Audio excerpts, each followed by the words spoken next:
Indeed, today we are taking two major steps towards recovering our lost dream. The first is the revival of the Kenya National Shipping Line. The shareholding agreement that we have signed today marks the beginning of a well-thought-out plan to transform the Kenya National Shipping Line into a world-class shipping line over the next 10 years. Kenya has always aspired to establish domestic shipping and maritime capacity. Indeed, in 1966, Kenya, Tanzania, Uganda, and Zambia formed the East African National Shipping Line, which at its highest throughput held a market share of approximately 11%. It was dissolved in 1980. The Kenya National Shipping Line was then established in 1987 as a national carrier to handle containerized exports and imports, freight cargo to and from the ports of Kenya. For various reasons, however, the Kenya National Shipping Line failed to grow into an effective national carrier. We are here today to revive that vision. The revival of the Kenya National Shipping Line will enable Kenya to benefit from the regional and global maritime transport value chain. For about 90% of Kenya's foreign trade is dependent on maritime transport. Taking part in our own maritime transport service will enhance the contribution of the sector to the national economy and make the cost of our goods that much more competitive. The Mediterranean Shipping Company has been a strategic partner of the Kenya National Shipping Line since 1997.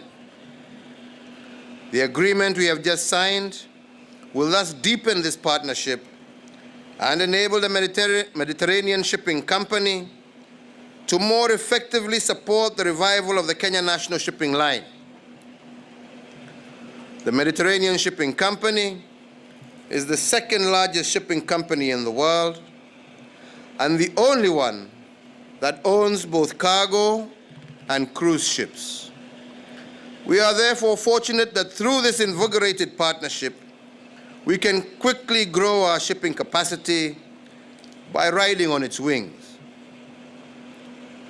The agreement we have signed is expected to facilitate growth of traffic throughput at Container Terminal 2 to over 1 million TEUs, create 2,000 seafarer jobs, and 1,500 sea-time training opportunities every year.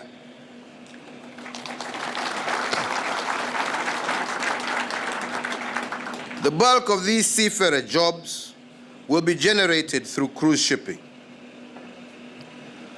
While there are huge opportunities for Kenyans to serve in foreign ships, they have lacked opportunities to get sea time, a prerequisite for serving on ships. The Mediterranean Shipping Company has committed to create training opportunities for our youth and to provide about 3,000 jobs per year, as well as 1,500 sea-time slots for our Kenyan youth. The seafarers we are flagging off are the second lot under that commitment. It is also important to note that because of the partnership with the Mediterranean Shipping Company, the Kenya National Shipping Line will gain access to more than 500 ports across the world.